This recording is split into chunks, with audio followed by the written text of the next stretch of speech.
Just installed 2 extra noggins up here. With my wife yesterday, we decided on the height that this cabinet needs to be above the sink. And we went, okay, here's where the bottom should be. These bits here are for where the French cleat pieces go. So this bit here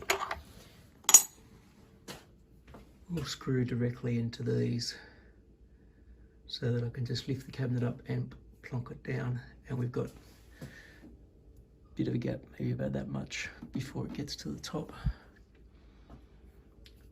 So I needed to make sure I did that before I went putting in insulation and the plaster. And while I was measuring all this, I heard it ring at the doorbell, and my wheels arrived for the compost barrel that we bought so that we can move it around. So it was a set that has 2 locking wheels and 2 free wheels. They all spin, which is going to be necessary for something that big. And I can just drill a hole for this into the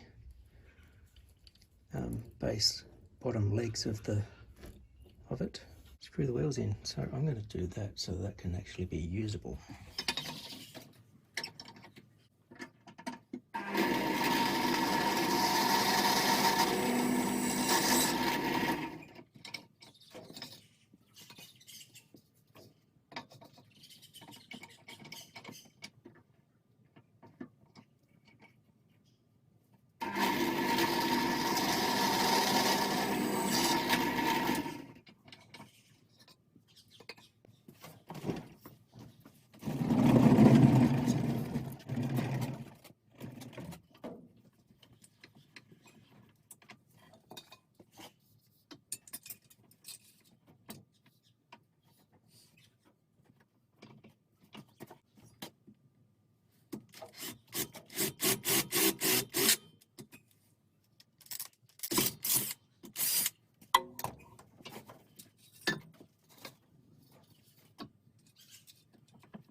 One to go.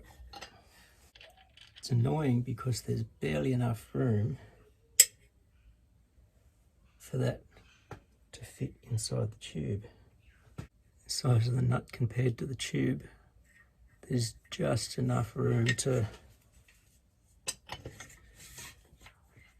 get it to turn inside, unless you're off a little bit.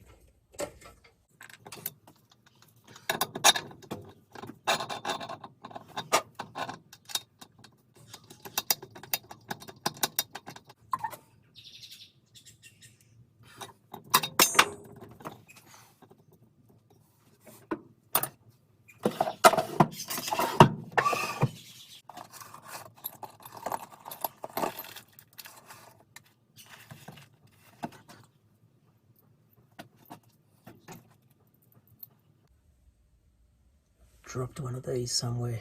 Bugger it.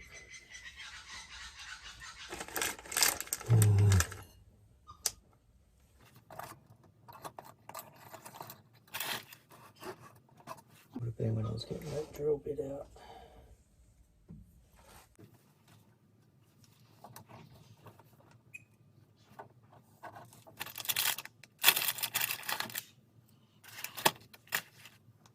Alright, I'm going to attach these legs and I'll come and look for that. So, class that as a nice little win. These wheels onto the composter so we can just move it around. And if we don't want to move it around,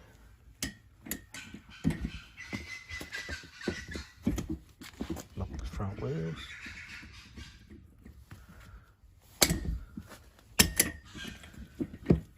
Move it around. The plasterboard cut for behind the new toilet and got the holes all cut out. Now this one here, I just sort of marked it out from the back, then made them straighter and used my plasterboard saw. This one I just used a hole saw once I had the mark out, and that was easy. For the big pipe, I didn't have a hole saw that big or that size. I actually had one bigger, which I didn't want to go as big as that was going to make it. So I ended up getting out this tool that I bought a few years ago when I was doing the bathroom upstairs, and it's called a twister saw. It's kind of like a handheld, like a palm cutter. So it kind of looks like the Rigid brand overseas, but it's just called the Renovator.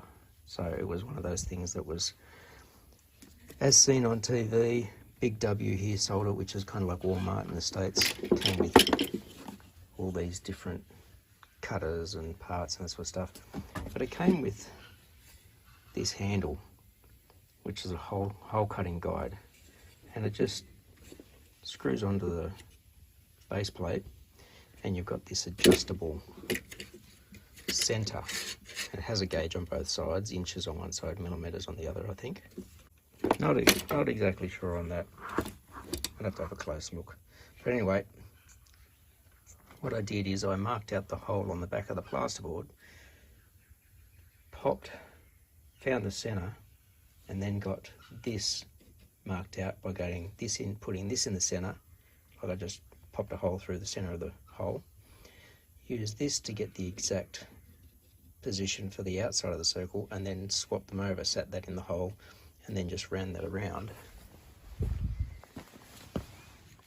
And it just cut this straight out. So I've got a really cool, nice circle. That's actually a circle, not all jagged, so it even though it's not snug on the pipe, which you wouldn't expect, it doesn't look ugly at the moment. I've still got a tile up against that, and so we'll see how clean I can get the tiles cut.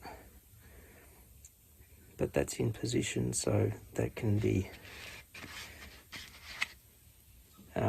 probably put into action a bit sooner. You never know, because it's all got all the plumbing in there and it's ready to go. I've been digging through my shed, pulling out all of the Tassie oak doors that I've got. This isn't all of them. I've got these two are meant to be for a sink, for a cabinet. Got these tall ones here for doing a pantry type thing or whatever. I found side panels to the cabinet for the depth and the right height for the doors, but I cannot find a base and a back. The top front piece is just a piece of pine, which I can strip up and make. I pulled these pieces out. There's some more side panels, a couple of drawer bodies. But I had to move everything in here. All of the doors were sort of stacked here. I've got these Jarrah ones as well from another unit. And I've just got some plywood behind there. I saw this white section and I thought that must be the pieces that were the backs. Jesus. I I've hit this at least a dozen times this afternoon. Oh man. They're two really long pieces. They turned out to be the sides for the old pantry that was in this house. I can probably use them because in amongst all of this other plywood and particle board stuff, which should be the cabinet sections from the kitchens that we've dismantled or managed to get over the years, I'm finding all these pieces for short cabinets but nothing for a really long cabinet, because this kitchen cabinet type thing is almost 1 metre long because of the two doors make it 1 metre wide. So it's feeling a little bit frustrating, especially considering I've just emptied this whole shed out. I mean, it allowed me to get all those doors. Like, I've got other small ones here. There's some small up here. I've got some small drawer fronts and stuff that are the Tassie Oak drawer fronts, and there, and a couple of doors, and some of the Jarrah ones. Got a couple of drawers here that are still intact, which will be used. It's four drawers there. Might have another look through those doors and see if I can, because I've got a feeling that a decade ago, my wife found somebody who was selling their kitchen, and it was down at Cronulla. And the deal was you had to come and tear it out of the house. And we got the kitchen for $1,000, rented a truck, drove down to Cronulla to this house, went in there for the day and just pulled out as much as we could. The only bit, I think there was one cabinet we couldn't get because it had the gas line going through it, and I went, oh well. But we got all of the doors and the drawer units, and I actually built our kitchen upstairs using all of that. Basically, my wife designed the kitchen around the door units, the doors and the drawers, and then I would finagle the carcass cabinetry to build the kitchen. And it's functional, it's usable, and then we just got brand new countertops for it. I've still got the countertop from that kitchen down in Cronulla. It was a red granite, and it actually had cracks through it, so it broke. But anyway, so I think I can pull out as much of this particle board stuff, see what sizes I've got for cabinetry, and because my wife bought a sink for the laundry.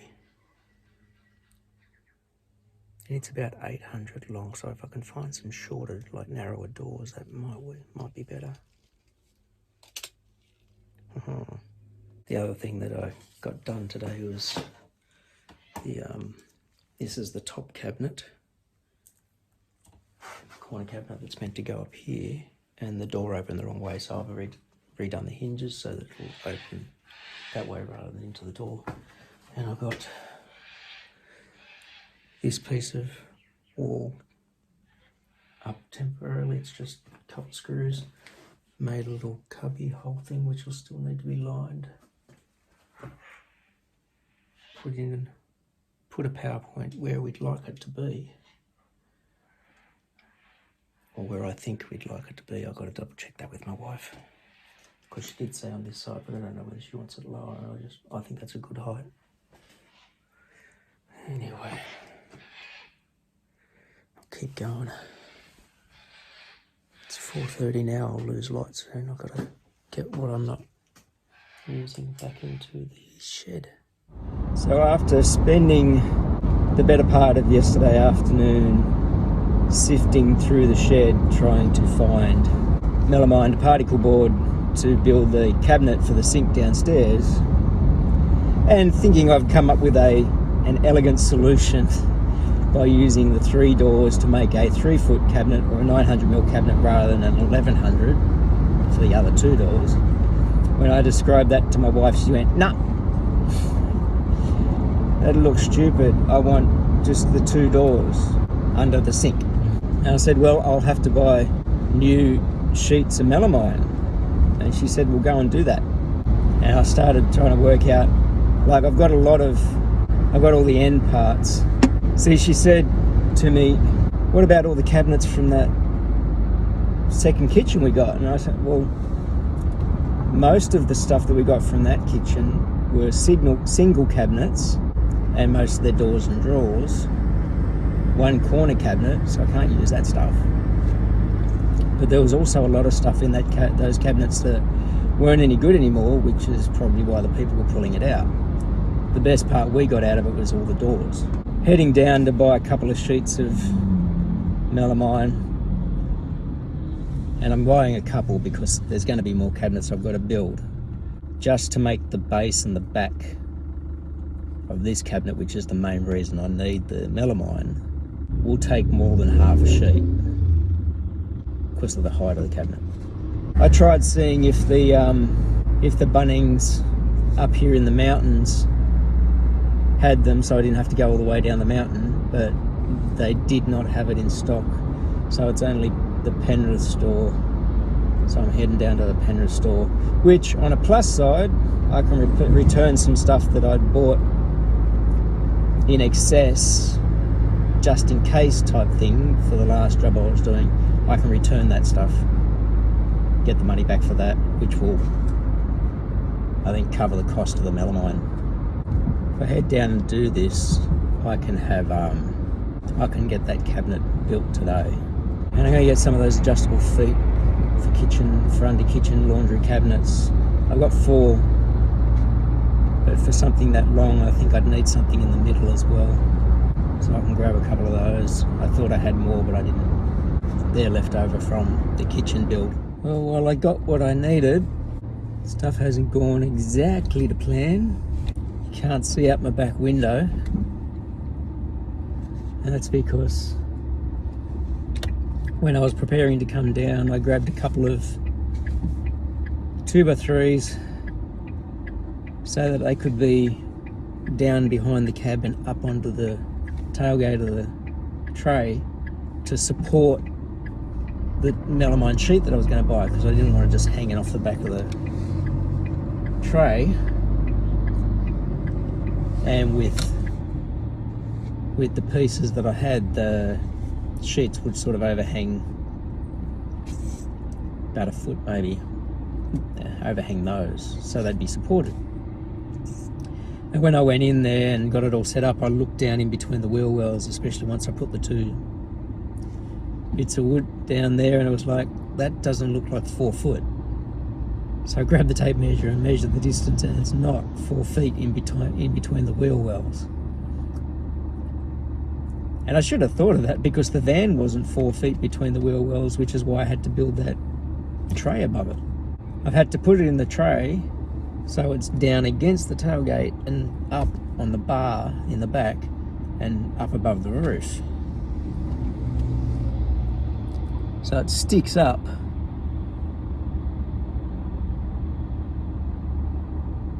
about 1.5 feet above the cab. And I ended up putting those 2 bits of timber on top of them to help sort of clamp them out at the sides. And I've got it tied down to the top rail and across the bed. But it means now that it's gonna create drag, but it's secure, it's not going anywhere, that's not my concern. Like all the stuff I bought before for the other job I was doing, I did that as a click and collect, order it online, pay for it online, go down and collect it. And I checked it off my order and everything was there. And I've got a feeling there's a second page of receipt somewhere, because when I was returning the stuff I didn't use, they went through and there was this little handful of stuff that wasn't sitting on the receipt, so I couldn't return it. I've got a feeling they emailed the receipt as well, so I'll look for that. Bought myself a new tile cutting disc. Actually, I bought two. I bought a continuous diamond wheel, because they're the best for ceramic tiles. If you've got to do a cut that's not straight, like dead straight, cutting out for pipes and stuff, or around irregular shapes, I used those when I was doing the kitchen. And I got a new kind of serrated diamond wheel for doing quick cuts and stuff like that, because I kind of wore out my old one doing all those pavers before. Take it easy up the hill, keeping an eye on these clouds, because there's some dark ones, just as long as it doesn't decide to rain before I get all the way to the house.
This thing here, invaluable. It's not the straightest, like it's mainly because I'm got the grain going this way, but this was the factory edge, that's the cut edge. It's give me a fairly accurate cut here, so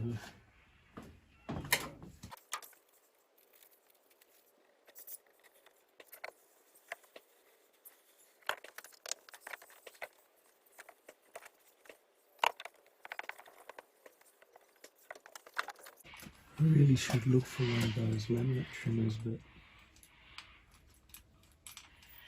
that's not something I thought I'd be doing a lot of.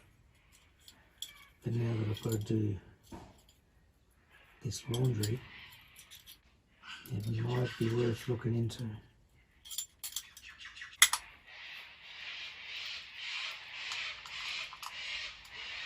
Because this method of mine's a little bit hit and miss with how neat it can be.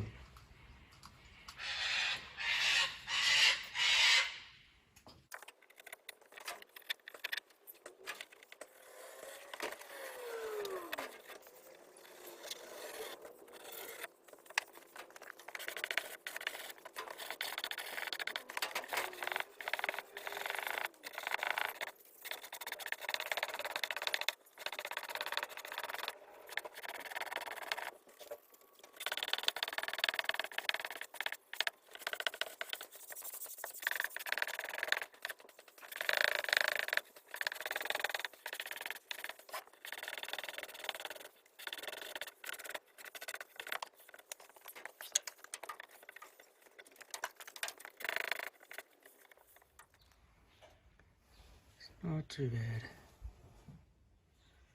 It's a job I don't enjoy doing, but that's not too bad. Oh, got that far with the cabinet. The doors are overlapping because they're meant to sit at the front of the cabinet. I need a piece to go across the front here, and I just dug this out of the shed, and it's got a massive bow in it. Massive bow.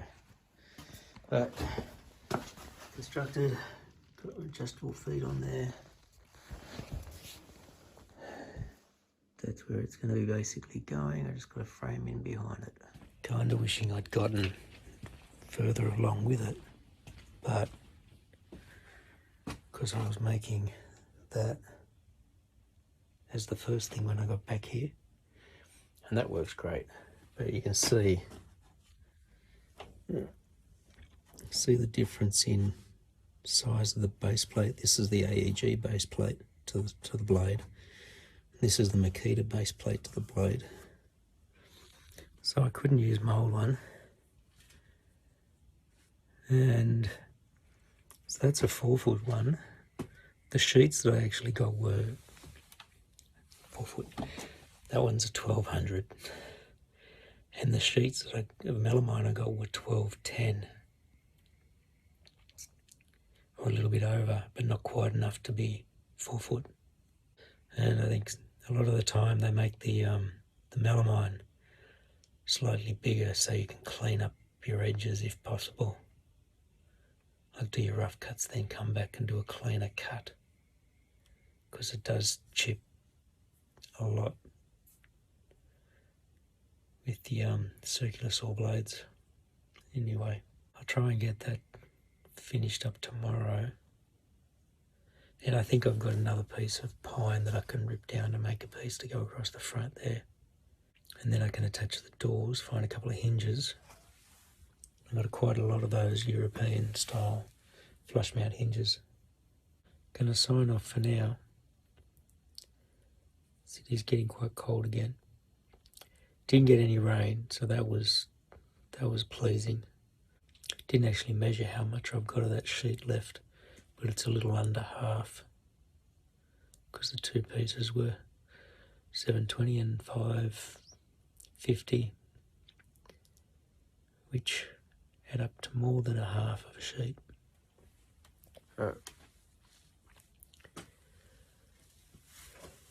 It's tired. End of a long day.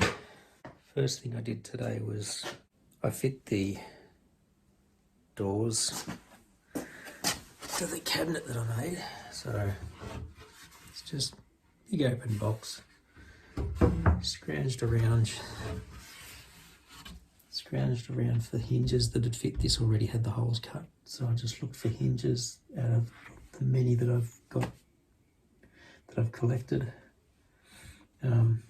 These bits were the pieces that I already had, and they already had these holes you might be able to see in them, which is perfect. They're designed for adjustable shelves and for these hinges.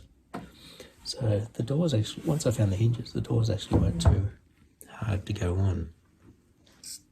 But the only bits that I made yesterday was the base and the back. And I've gotten the feet on them. I've gotten this level. And then the other thing I did today was the foil insulation along the brickwork.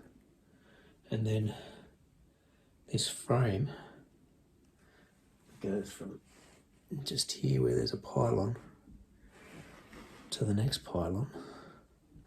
And I've done it so that it just sits a little proud. You can see just a little proud of the pylon, because the last thing I want to do is have the wall sort of hugging the outside wall and then kick out around these things and then go back against the wall. That said,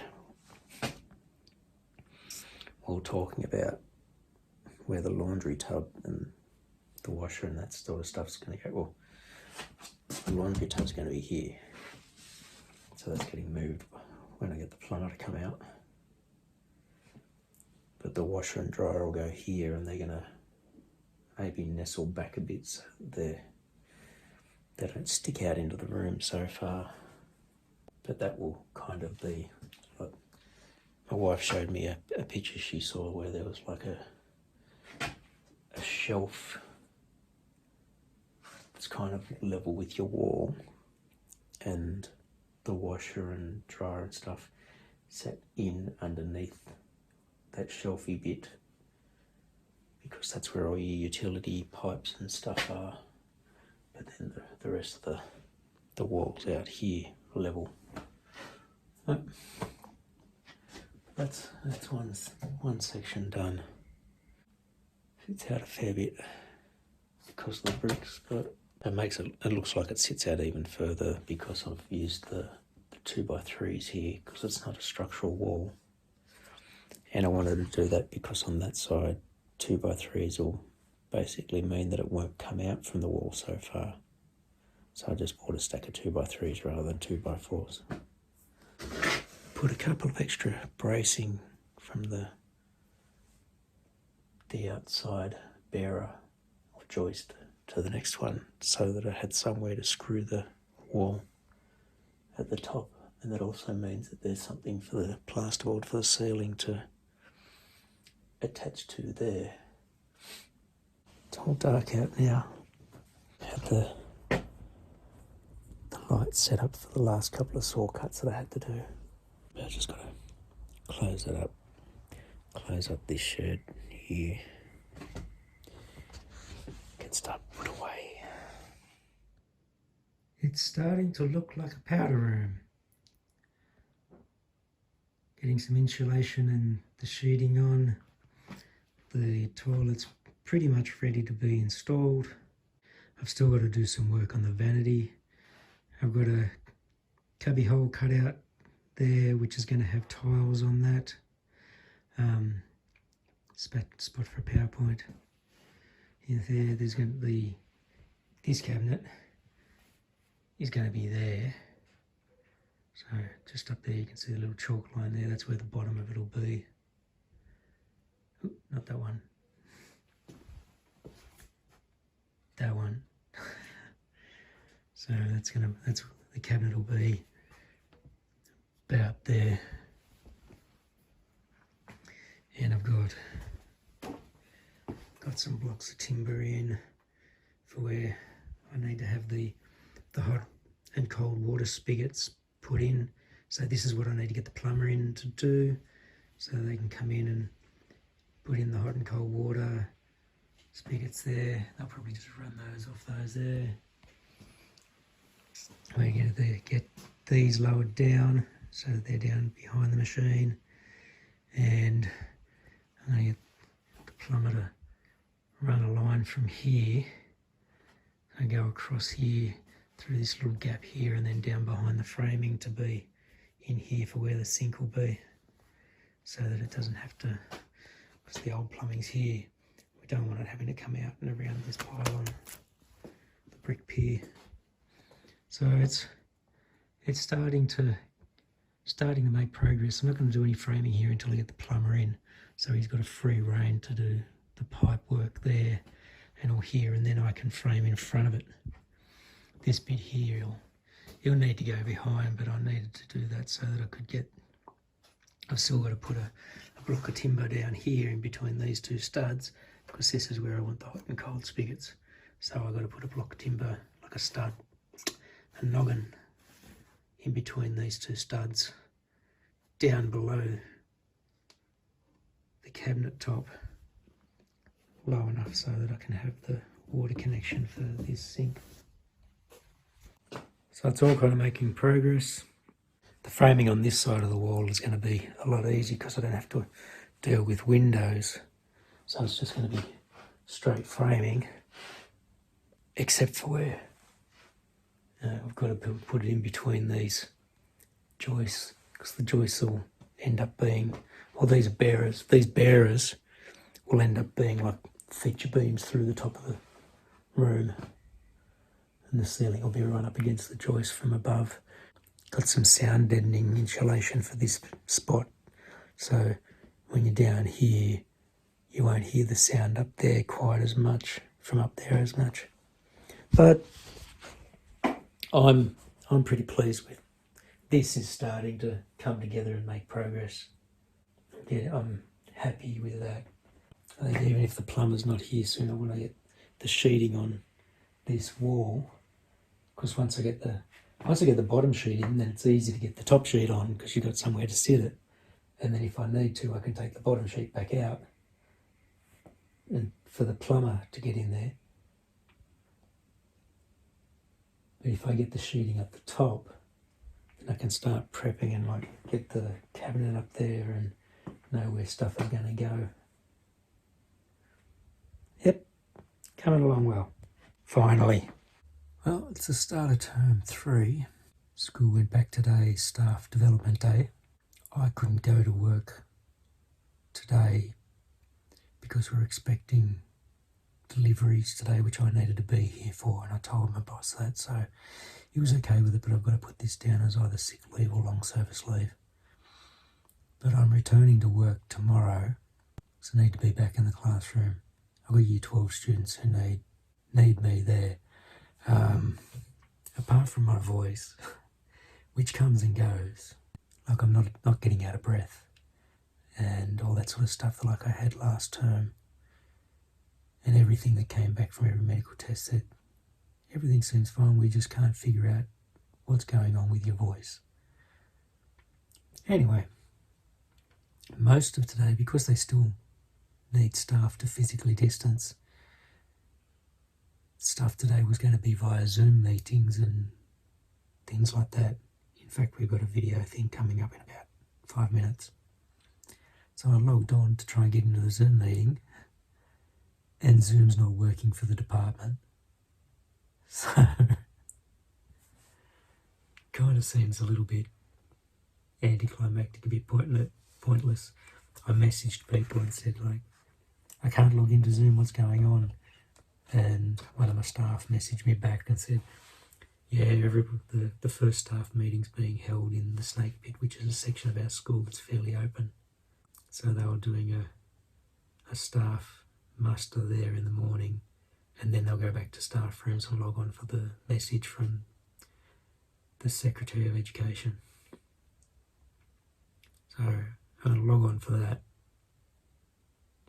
But if Zoom's not working today, there was meant to be a second session being run by our learning support head teachers. I don't know if they've got a backup plan, but if it doesn't involve something that's online and streamed, I'm out of luck.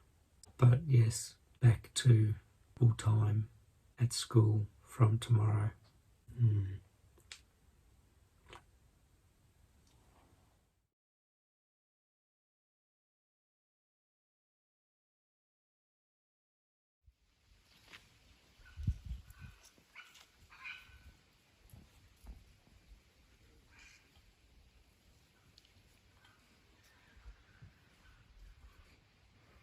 I love seeing Sam get adventurous.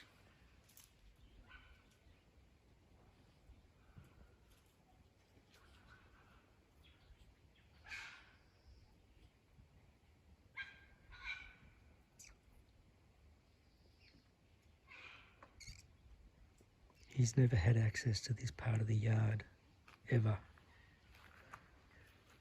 Because I used to have a fence just going around this upper area.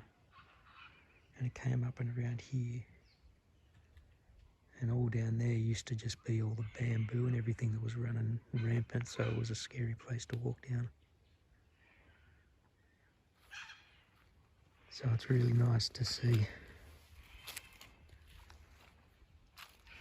him exploring, getting out and about down in the yard. It's a big space for him.